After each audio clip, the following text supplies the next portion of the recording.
من ذا الذي ما ساقط ومن له الحسنى فقط محمد الهادي الذي عليه جبريل هبط محمد بشر لا كالبشر بل هو كالياقوت بين الحجر محمد بشر لا كالبشر بل هو كالياقوت بين الحجر محمد بشر لا كالبشر بل هو كالياقوت بين الحجر اللهم صل وسلم على سيدنا محمد بارك وبارك.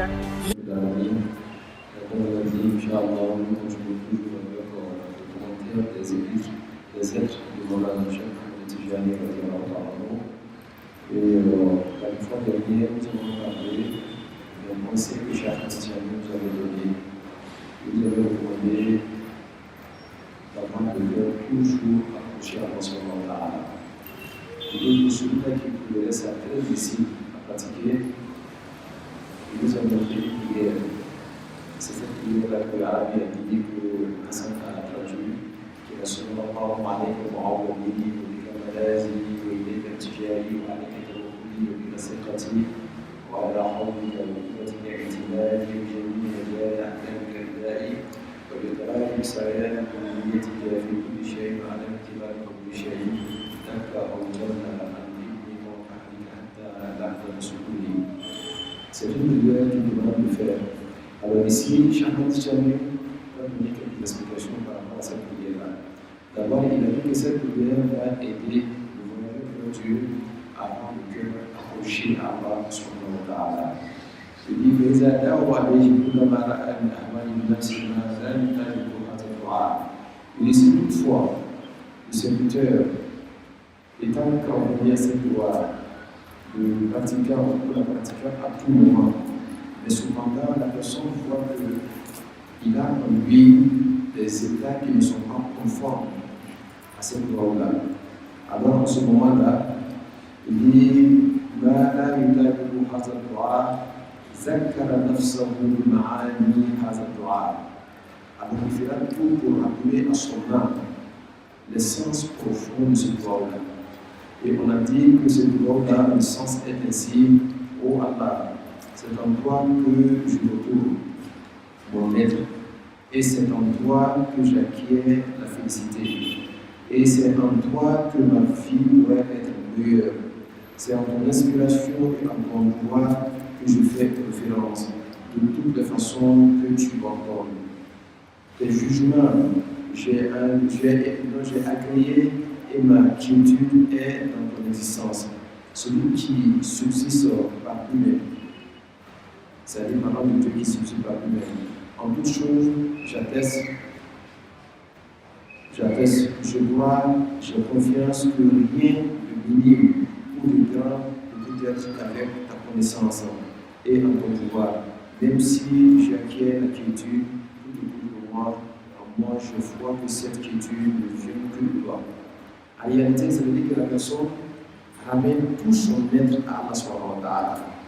Mais si jamais la personne avait remarqué dans son ego, dans son âme, que les pratiques de son âme, les penchants de son âme ne connaît pas avec l'essence de ce pouvoir-là, la personne a le pouvoir de rappeler à son âme les profondeurs et l'essence de ce pouvoir-là.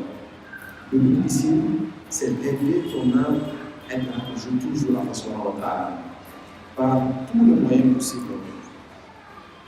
Il dit alors la personne doit aussi être patient en supportant ses sens profonds à son âme. Il dit celui qui parvient à faire cela, alors son cœur pourrait facilement supporter ce sens profond-là et accrocher à Allah subhanahu wa ta'ala. Il rêve de tout immense en se détachant de toute autre chose en dehors d'Allah subhanahu wa ta'ala. وهذا باب كبير من العلم يعلمه من ذاك أدنى شيء من الرجال. Il dit ce qui peut le dire tout à l'heure, c'est une grande porte qui mène à la connaissance de son Allah subhanahu wa ta'ala. Pour celui-là qui aura eu un temps soit peu la saveur des connaissances de son Dieu. C'est ce que j'ai dit la dernière fois. J'ai dit que Cheikh Ibrahim Niass quand il faisait faire la tarbiya à quelqu'un, celui qui voulait qu'il découvre Allah subhanahu wa ta'ala, il te donnait la ilaha illallah wa awwal al-akhir wa al-zahir wa al-batin. Il te donnait aussi la salat al-fatih. Il te recommandait de le faire à un moment précis de ton temps, avant de te coucher, à 11h du matin et après la prière du soir. Mais aussi, pour que ton cœur soit approché à Allah et que le développement soit facile, il te recommandait cette doigt-là, et c'est ce que Cheikh Matin le dit tout à l'heure là. Il dit ceci est une grande porte qui mène à la connaissance des hommes de Dieu. Il veut parler du vrai jour du dévoilement, la connaissance d'Allah subhanahu wa ta'ala. Parce que tous ceux qui connaissent Allah subhanahu wa ta'ala, ils savent que cette loi-là peut permettre d'avoir un cœur aussi rapidement dévoilé quand il commence à pratiquer ces cycles de dévoilement.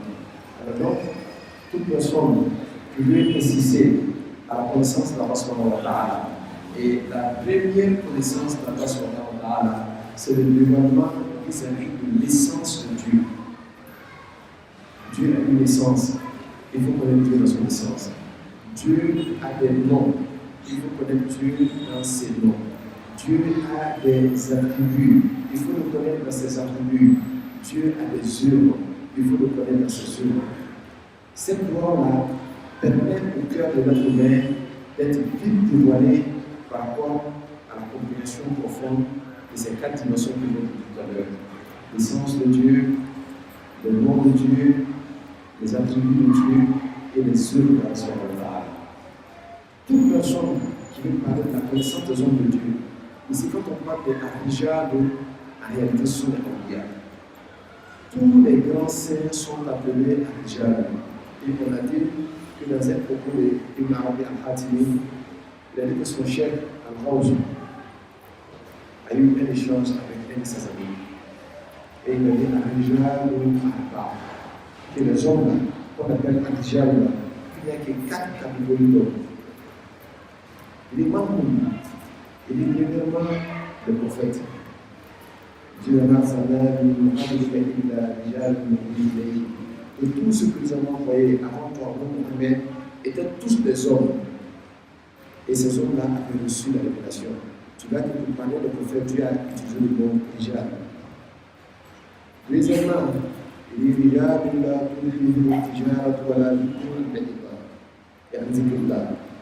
il y a des hommes dont le négoce ou le commerce de les distracter de l'invocation de Dieu. Dieu a dit Rijal. Donc il dit ceux-là, ce sont des hommes de Dieu. Et le troisièmement, il dit il dit ici l'espace qu'on appelle Araf. Il dit qu'il y a des hommes qui distinguent les habitants du paradis et les habitants de l'enfer. D'après Cheikh Ahmad Tijani, il dit que ce sont les Arifun. Parce que la Ma'rifa te permet de comprendre ce qu'on appelle le Japon et de comprendre ce qu'on appelle le Farm. Dans cette deux dimensions-là, les Arifun, il est au-dessus de ça. Il n'est pas seulement Jami'an, il est aussi Khaliqan, et il sait la distinction de celui qui est dans le Farm et celui qui est dans le Jamon. Donc, à l'Araf, les Jami'an, ça fait 3 types d'hommes: les prophètes, les envoyés, les connaissants de Dieu. Maintenant, il dit que les hommes sont 4 groupes de personnes. Le 4e groupe de personnes qu'il a cité, il a dit Wa Azim Finasi, il dit Yatuka, Rijal. Il dit Dieu a dit au prophète la parole. Il dit donne la permission aux gens de venir faire le pèlerinage, ils deviendront en marchant. Ils vont utiliser leurs pieds pour atteindre les lieux du paradis. Le peuple dit mais on ne parle pas des hommes ici, on parle des gens qui viendront en utilisant leurs jambes. Il dit t'as pas compris. Il dit ne sais-tu pas que on dit qu'un homme est bon que lorsqu'il descend des dos de sa maman, lorsqu'il a la force dans ses jambes pour marcher sur la terre avec ses propres pieds. Il dit c'est ainsi les hommes de Dieu. Dès l'instant que tu sors des illusions qui pour toi étaient des réalités et que tu descends sur la réalité de la terre qui est la réalité de la connaissance. En ce moment-là, tu n'es plus dans les illusions de ta mère. Et ta mère ici c'est Dunya. Dès l'instant que tu ne sors pas des illusions de Dunya pour comprendre les réalités, c'est comme si tu n'avais pas assez de force dans tes jambes pour marcher sur la terre des réalités. Il dit ceux-là, ce sont les connaissants de Dieu. En dehors de cela, à tort même du Maroc, ils sont tous des femmes. Si tu tu veux être un homme, soit tu es un prophète, soit tu es un messager, soit tu es un arif bilal, soit tu es un maftoum alayhi. Quelqu'un qui a été dévoilé. Mais en dehors de ceux-là, ceux qui n'ont pas été dévoilés sont tous des femmes chez les hommes de Dieu. Et quand on dit homme de Dieu, là, il s'agit de ceux-là, même si elle est une femme par terre. Si une femme a été dévoilée à un niveau parmi ces 4 niveaux-là, c'est un homme. Si un homme n'a pas été dévoilé parmi ces 4 niveaux, c'est une femme. Alors donc, on a mis tous ceux-là qui n'ont pas encore été dévoilés pour venir faire la tarbiya afin d'être comptabilisés du nombre des hommes, sinon on va les comptabiliser du nombre des femmes. Et il y a des personnes qui se plaisent à rester parmi les femmes. Et nous serons parmi les hommes. ويعلم قدره فلا تهمل وعليك بإصلاح نفسك قدر استطاعتك. Et donc, je te demanderai de faire l'effort de corriger ton ego, qadra istita'a, autant que tu le peux. فإن العمر قصير. Sache que l'expérience de vie là est très courte. Même quand tu vis 100 ans, ça représente quoi? Rien du tout par rapport à l'au-delà, même par rapport à la vie tombale. La vie tombale là-bas, Dieu seul sait combien d'années on va vivre là-bas. Mais surtout par rapport à l'au-delà. À l'au-delà où la vie est éternelle. Une vie qui est relative ne représente rien du tout. Même si c'est une vie de 1000 ans, puisque elle est relative, elle n'est pas absolue. Alors que dans l'au-delà, la vie est absolue. On vivra aussi longtemps qu'on peut. Et là-bas, il n'y a pas de mort. D'ailleurs, même, le prophète Mohammed a dit que le jour de la résurrection, Dieu va donner la forme d'un pilier à la mort. Et on va venir avec ce pilier-là et le gorger. Pour dire qu'à partir de ce temps-là, il n'y a plus de mort. Il n'y a plus de mort. Et auparavant, il avait dit que Dieu va donner la forme à la vie par un cheval. C'est ce cheval-là que Dieu l'a montré quand il allait voir ses Moussa. Partout, quand le cheval-là faisait c'est-à-dire un sabot de pied, cette partie de la terre qui était morte, s'est vivifiée. Parce que Dieu avait transformé la vie et lui avait donné la forme du cheval. Et c'est là qu'il l'a monté. Donc c'est comme ça que la mort aussi sera transformée et Dieu va lui donner la forme d'un pilier qu'on va égorger pour dire qu'à partir de cet instant-là, il n'y a plus de mort. Donc toute personne qui va atteindre cette dimension-là, la personne va vivre de manière absolue. Quelle que soit la vie sur terre, c'est une vie relative, misvie. Donc on ne peut pas comparer ce qui est relatif à ce qui est absolu.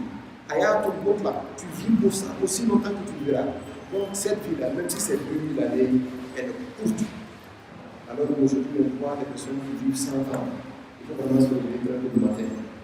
Celui qui vit 100 ans en bonne santé, et lui-même ne se met par la bonne santé, alors donc, il ne faut pas négliger ce qui peut amener à avoir une vie éternelle, dans la paix, dans la joie, au détriment d'une vie éphémère et une vie relative. Il dit donc, la vie est très courte, le voyage est long. Ce n'est pas le voyage pour aller au Burkina Faso, c'est le voyage d'un monde aller vers un autre monde. Donc ce voyage-là, il est long, puisque tu n'as aucun moyen de l'assumer par toi-même, c'est Dieu qui te fait faire ce voyage-là. Voilà, il dit aussi, les embûches sur le chemin sont nombreuses. Tu peux te toucher à tout moment et tomber. Alors que la vie est courte, le voyage est long, et tu peux te toucher à tout moment pour tomber. Voilà, il le savoir. Et ce que tu portes comme fardeau là est lourd.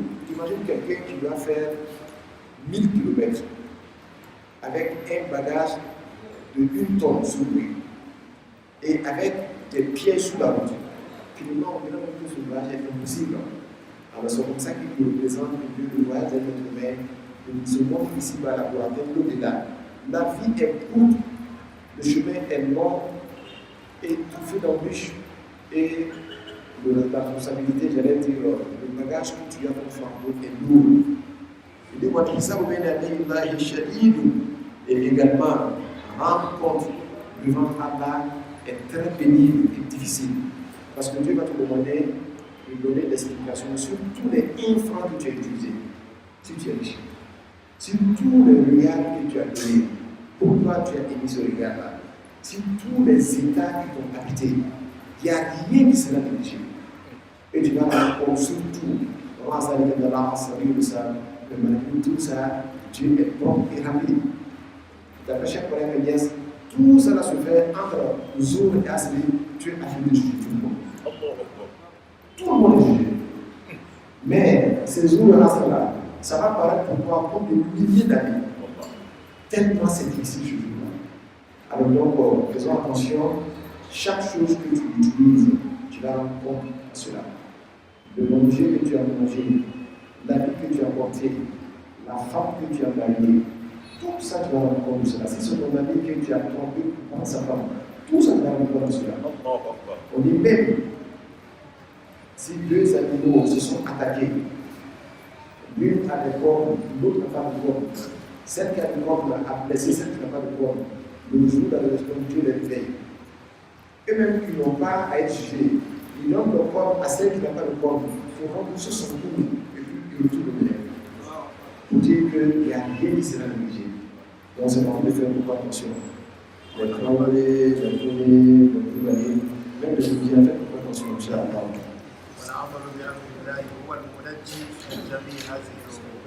Alors pratiquer tout ce que Dieu nous a demandé de faire, c'est ça qui va nous délivrer de tout le frayeur. الصدر المبرز العارف بالله سيدي محمد بن الصماغ رضي الله عنه من أقبل على الله بقلبه أقبل الله عليه برحمته. Alors le grand chef Mohamed bin Samad a fait une déclaration quand il a dit que toute personne qui a suivi une marche vers Dieu avec son cœur, c'est très important. Il dit celui-là, Dieu va parachever sa miséricorde sur lui. Parce qu'en réalité, le seul combat que Dieu a pour nous, c'est notre cœur. Souvent, on peut être hypocrite avec les actions extérieures, ce que le bras saisit, ce que la jambe assure comme marche, mais en même temps, notre cœur ne nous accompagne pas dans ce que nous faisons. On appelle ça l'hypocrisie. Mais celui qui assure une marche avec son cœur vers Allah subhanahu wa ta'ala, Dieu parachève sa grâce sur lui. Parce que le seul endroit qui intéresse Dieu en nous là, c'est le cœur. Donc le cœur doit être un lieu où Dieu seul réside dedans. Et si Dieu réside dans le cœur, tout ce qui n'est pas état divin disparaît, même les états de Dieu. Parce que Dieu ne laisse rien là, par exemple. Dieu, quand il vient dans un cœur, quand le cœur là, avec des états égoïstes, il chasse ces états égoïstes. Quand le cœur là avait des états de bestialité, il chasse cet état. Quand le cœur avait des états, j'allais dire, même angélique, tu vois que l'ange est grand, l'ange est doux, il est bon, mais on ne compare pas l'ange à Dieu. Quand Dieu est là, tous les états fuient et seul Dieu subsiste dans le cœur. Alors celui-là qui assure une marche vers Dieu avec son cœur, ça suppose que la personne a éloigné de son cœur tout état qui n'est pas divin. Et que la personne a enfoncé dans son cœur rien que les états divins. C'est parce qu'il y a des états divins dans ton cœur que le cœur choisit Dieu. S'il n'y a pas de cœur ou des états divins dans le cœur ne choisit pas Dieu. Si c'est des états d'animalité, ce sera une personne qui ne songe qu'à manger, boire et s'accomplir. Si ce sont des états égoïstes, ce sera une personne qui cherche seulement à affirmer son orgueil. C'est moi, après moi c'est moi. Généralement, ceux qui sont très orgueilleux, bel état, j'allais dire égoïste, c'est domine tout le malheur. Maintenant, ceux qui ont des états divins dans leur cœur, donc l'étincelle divine qui est dans le cœur, a pu se propager, a envahi la personne, tu verras que la personne, quel que soit le milieu où tu la mets, la personne choisit de Dieu. Et c'est ainsi que chaque amateur de la sécurité de notre manière, il est question de savoir la maladie. Ceux-là qui assurent une marche vers Dieu avec leur cœur. Il peut être un ministre, il est habillé en veste, mais son cœur est avec Dieu. Il peut être un mécanicien, il est dans ses habits sales, mais son cœur est avec Dieu. Il peut être quelqu'un qui travaille à la radio, il est devant ses bureaux, mais son cœur est avec Dieu. Et peut-être tout ce qu'il veut être, lui, son cœur là n'appartient qu'à Dieu et rien ne peut rentrer dans son cœur. Et quand tu es dans un état comme ça, Dieu parachève sa miséricorde sur toi. Parce que le lieu qui intéresse Dieu, c'est ce lieu-là que tu as convié à ce moment-là. Et c'est tout tourne vers toi. Tu verras que tout le monde a ton amour dans son cœur. Tout le monde t'aime.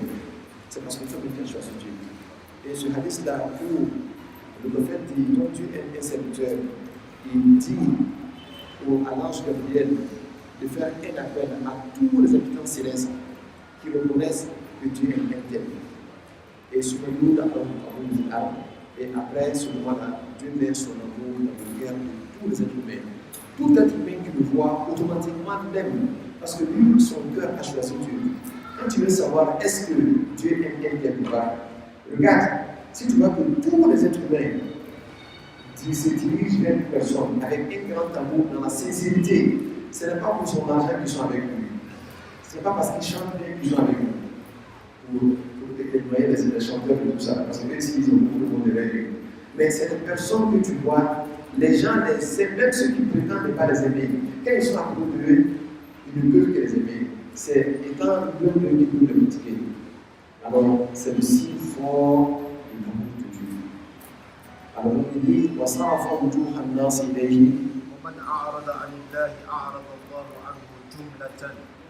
Il dit, toute personne qui se détourne de Dieu, Dieu se détourne entièrement de lui. Tu te détournes de Dieu, alors Dieu te détourne, il se détourne de toi entièrement. Et c'est quand Dieu se détourne de toi entièrement, toute sa créature également se détourne de toi. Parce que c'est lui qui est le créateur des créatures. S'il t'aime, tout ce qu'il a créé, même les animaux t'aiment. S'il ne t'aime pas, tu vas voir que même tes propres enfants, tu as des problèmes avec eux. Et Dieu nous en fait.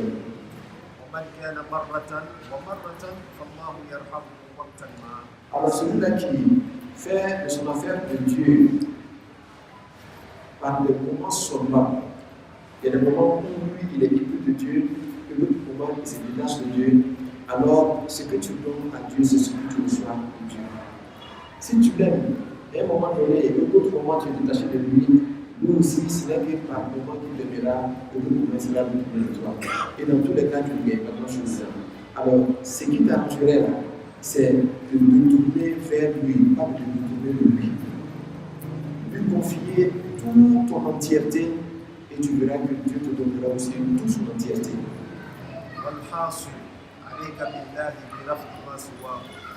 Alors donc, la conséquence qu'il faut retenir ici là, c'est qu'il faut te détourner de toute autre chose en dehors de Dieu.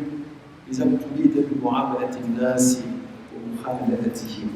si toutefois Dieu a fait le temps ton travail, c'est toujours mêlé au homme. Vous savez, être toujours avec les êtres humains, si tu ne sais pas le faire, tu oublies Dieu. Voilà pourquoi cette histoire de Khamwa a été créée. C'est les personnes qui, quand ils sont avec Dieu, ils se sentent un peu éloignés quand ils sont avec les hommes, ils se sentent un peu éloignés de Dieu. Donc ils se sont retirés pour que leur cœur soit consacré à Allah subhanahu wa ta'ala. Mais chaque matin, nous donne la solution. Et cette solution-là, je vais le dire tout à l'heure.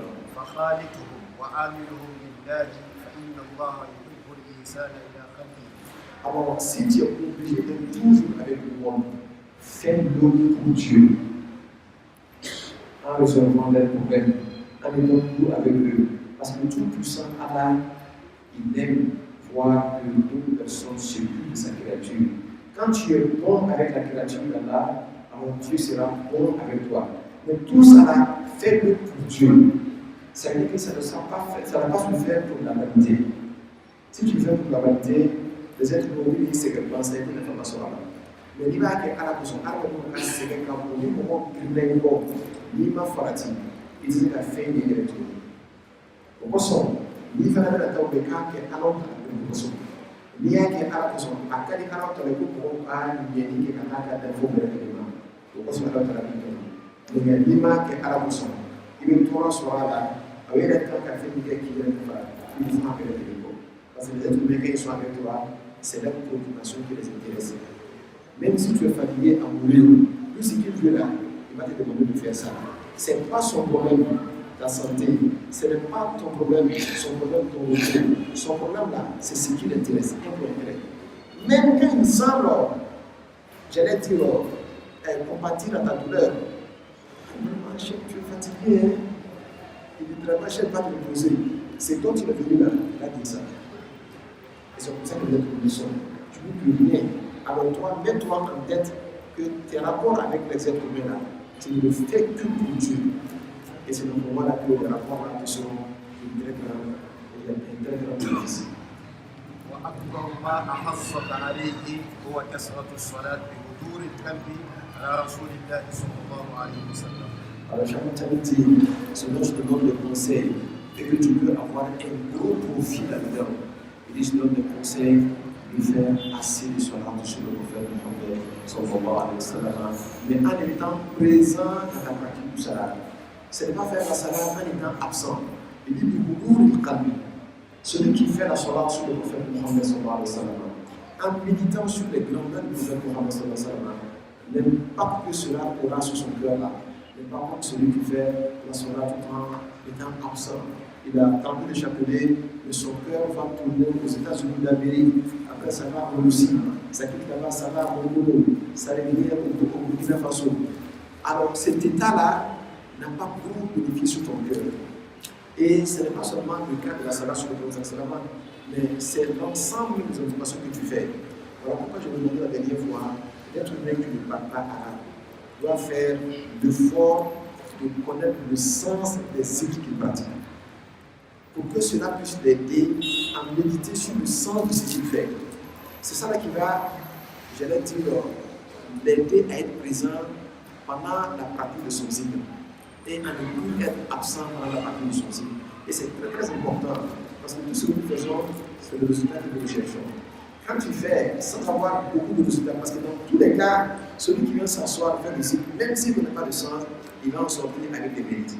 Mais l'impact sur le cœur, c'est la très très peu. Donc, à nous aller faire ce nous fort de connaître un peu le sens de ce que nous pratiquons comme si à besoin. فهو الكنز الأعظم والذكر الأفخم انتهى من إملائه علينا رضي الله عنه. Alors donc, cette manière de pratiquer le cycle, en méditant le sens de ce que tu fais, comme Cheikh l'a commandé, et surtout la salat sur le prophète Mohammed sallallahu alayhi wa sallam, c'est un trésor énorme, un trésor qui n'a pas de fin. Ça veut dire que tu veux 1 milliard, tu mets ta main, ça te fait sortir 1 milliard.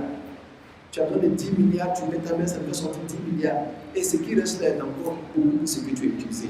Parce que le prophète Mohammed sallallahu alayhi wa sallam, comme vous savez, Dieu nous a donné tout ce que tu as. Et ce que tu as, il finit par là. Il t'en met une forme d'eau.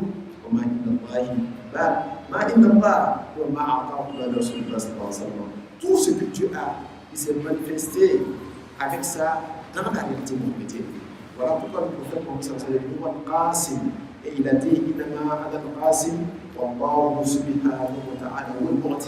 moi je suis le distributeur. Et pour que tu puisses profiter de cela, il faut que tu sois très proche de moi. Et tu ne peux être proche de lui qu'en faisant à ce de cela sur lui. La pratique de la salat sur le prophète va t'amener toi-même à être habité par le comportement chrétien. Ça fera que ce que le prophète Mohammed aime, tu les aimeras. Ce qu'il déteste, tu vas le détester. Et finalement, ça va faire naître en toi la dimension de la réalité chrétienne qui est en toi. Et toutefois que Mohammed naît en toi, ça veut dire que le trésor, il est en toi. Et celui qui a le trésor en lui, ce trésor ne sera pas tarissable. Et toutefois qu'il aura besoin, il verra la main tendue d'Allah autour de lui et pour résoudre son problème, et cela à jamais. Alors donc, le disciple de la Tariqa Tijaniya, en réalité, il a tout pour être digne de sa vie. Il a tout pour être un ami de la Subhanahu. Et il a le prophète Mohammed, dont il est soutenu par le comportement. Toutefois qu'il fait assez de cela sur le prophète Mohammed sallallahu alayhi wa sallam, tout ce qu'il recherche dans ce monde ici-bas, comme dans l'au-delà, Dieu lui donne avec la plus grande facilité. La plupart des Tijanites, aujourd'hui, se sont détournés de la salat al-Fatiha.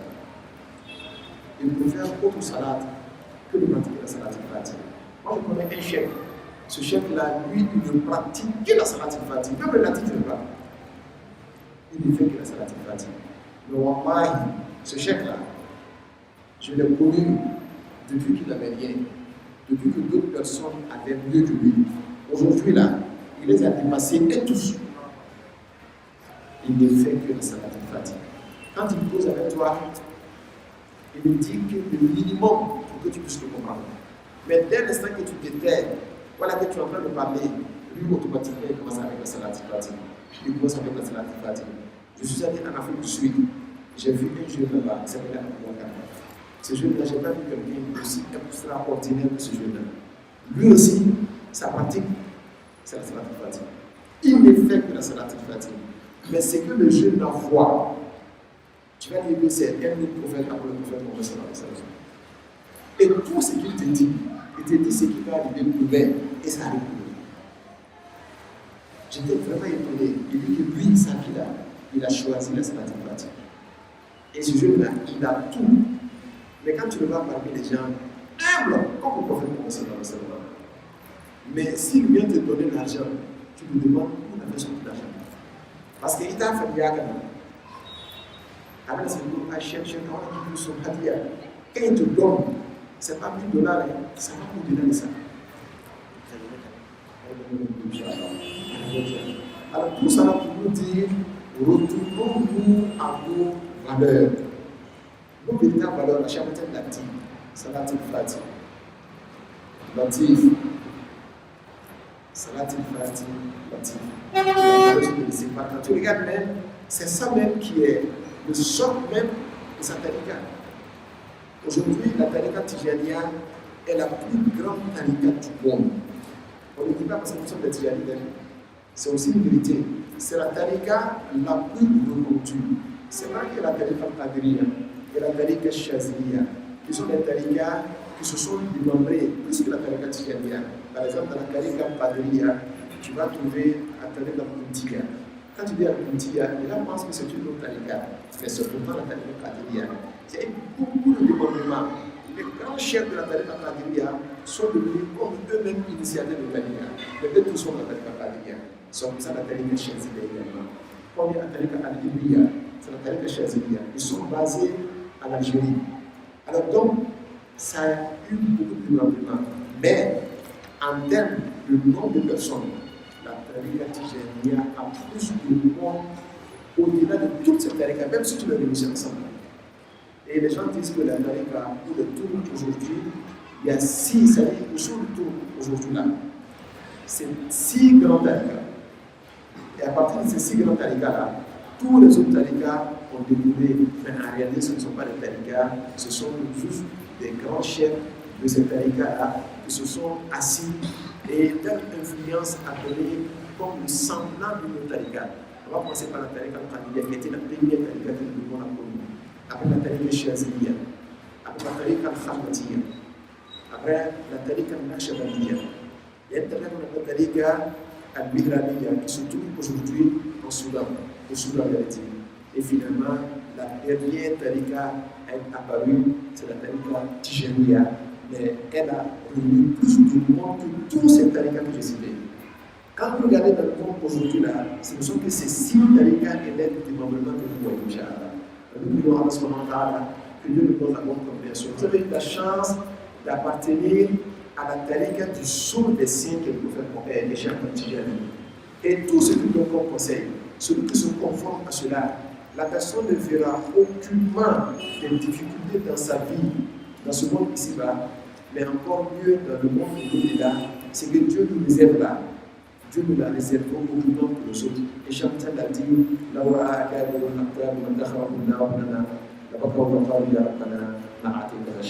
si le grand chef voyait ce que Dieu avait réservé pour chaque Tijani, et c'est ici, c'est chaque Tijani à Dieu, tu nous as rien donné, tu as tout donné à chaque Tijani et ses disciples.